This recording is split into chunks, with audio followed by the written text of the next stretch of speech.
There is some Girls from Online 2 drama regarding the launch of the game coming out next month. It's still not confirmed the date. Hopefully soon we get the official one. The placeholder is December 3rd. I hope it stays like that because Path of Exile 2 is coming soon after and I cannot play both games, okay? I'm gonna be honest. So let's go into what's going on with this. It's been some concerns of people regarding the difference between the Chinese server and the global server because, for those of you who don't know, it's been confirmed that there will be a 1-year gap and we'll be able to see in the future what's coming into the game. So as usual, before we start, hello the internets, welcome back to the Waifus. I'm Sefhi, your favorite gambling addict. Today's topic, Girls Online 2 global server versus CN. What's going on? What are some of these complaints? And if they are actually good concern or just people japping. So before we start, important, there is two sides to this and both sides are right, okay? Let's start with that because the two biggest sides on this discussion are going to be people who prefer to not have a gap because it's 2024 and games should be launching simultaneously global, and I completely agree with that side. But the other side, which I'm also in, and it's the one that I prefer, is we have a year to prepare and save, as long as they don't change or rush banners. And we'll talk about rush banners too later. So we'll go over some of those comments on Girls Online 2, what's going on. Something that I also want to mention, by the way, is the shop, because it looks like we're getting a lot of the quality of life for release. I hope the shop also comes with all of these tabs, because most of the things in the shop were not on release on the Chinese version. But we are getting quality of life on day one. Now, Sefhi, you're fucking well. Yes, I am. I want to get my characters. I want to get my weapon skins like Call of Duty, all right? So yes, I want the shop to be updated. I also want the marriage range. I also want the guild system and all the new game modes, plus the login calendars and all the extra freebies that they are giving. Now, I'm not a pro in this game. I am a filthy casual. I'm a tourist of the Girls Online community. As you can see, I only have a team at level 60, not even fully built. I'm waiting and now building Vector because she is cute. I need a weapon for her though. I'm kind of shafted on weapons. So all that jumping aside, let's start with what people are saying with this 1-year gap and what some of these things are good, some of them are bad. Starting with one of the most important ones, and that is content creators. Okay, let me zoom in on this because a lot of content creators, right, will be making videos and spoiling things. And you might be thinking, oh, that's good or that's bad, depending what you prefer.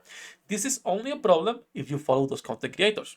But remember that you can go into YouTube and click don't recommend this channel at any given point and you will never get those videos. If you are consuming content regarding Girls Online 2, there's going to be plenty of content creators who do not cover Chinese version. I will be covering it, so if you don't like that, I would recommend, well, not subscribing because I will be making videos on the Chinese version, what characters are good, etc. I prefer to know what's coming because this is a gacha game. Gacha games will already be hard to save and plan for. If you know that Suomi is one of the strongest, if not the strongest support in the game, not only that, but she's cute, why would you not be saving for her and plan your resources and waste them on a character that makes no sense? Like, I don't even fucking know. This girl, I don't know her name, so I'm sorry. Okay, again, I'm a tourist in this community, but she's not as good. Why would you pull for a DPS or a support that's not great when you can save for our best ass in the game or for Suomi, right? Or for Dola if you want. I know people will be mad with me every time I call her Dola, but she will be called Dola on absolutely every single video we're making, okay? I know she's macchiato, I know she's not Dola, I know Shift Up copied the design, but it's always funny. So, in my case, I like this. And this is only a problem depending on what content creators you're following, but 100%. Now, also it's important to note that it's only 1 year, which I think it's like my limit on how much I'm willing for a global game to be behind the original server. Because more than a year, like FGO, like any other type of game that is like 3 years behind, put more, for example, Uma Musume, a Grand Saga that came out recently, Heaven's Burn Red, all of these games, it's too much. I don't want to wait 3 years for a new character. I just don't want to do that. I think it's stupid. 1 year is like, okay, we have to be waiting, but at least this is good. We know what's coming, we know how good some of the characters are, what weapons, etc. So in my case, I prefer what they're doing, not rushing. Because rushing is the other thing.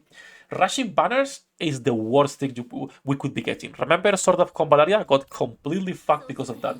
Because if they were to do first banner Dayan, second banner Suomi, third banner, I don't know her name, Bye Girl, right? You would be completely fucked because you have no time to be saving in between the other banners that are not as meta, if you are focusing on meta, of course, right? And you would be forced to either spend money or to just have to skip some of these meta units that Chinese bros had time to wait for. So in my opinion, this is a good thing, or it's only 1 year, right? And we can see what's coming out. Another thing that some people have been saying, and I don't want to keep scrolling because I don't know how far this is, but here, for example, this just killed my interest in the game, right? A lot of people saying that you see a character you like. So, for example, you are checking Twitter and you see the Veltan and you are like, oh, I want to get her. She looks amazing. Her skin, 10 out of 10. But you have to wait a whole year to get her. And I completely agree. And that's what I said at the beginning, that I understand people who do not want to be waiting for a year. But at the same time, I prefer this rather than rush banners. Because the other option is they release global at the same level as CN right now, but that would be even worse for us because the pool of characters is too big and we've missed that, account building for a year and we're thrown into the wheel. So for me, it's always better to either have a little bit of delay or directly launch simultaneously, which should be what they should be doing, but it is what it is. Now, all that said, there is two sides to this. Do let me know which one you guys are on, if this is something that for you kill the interest on the game, or something that will decide if you play this game long term or not, or if you don't mind because you can see a fight in the future, right? Some clairvoyance and decide what characters you want to pull for. On my case, I'm happy. It's a year, which is still a fucking long time. I agree with that. When it comes to content, you can skip the content and not watch it, okay? Pretty simple. All that said, that's gonna be it for this video. Just a small talk about what's going on with the GFL2 community and the launch drama for the global server. As usual, thank you also for watching my content, and thank you to all my patrons on Coffee. Links in the description down below. Good luck with your pool the internets, and see you in the next one. 役立たずは楽園から追放するのみ。ブランとノワールのショータイムです。天地万物を切るとはこういうことだ。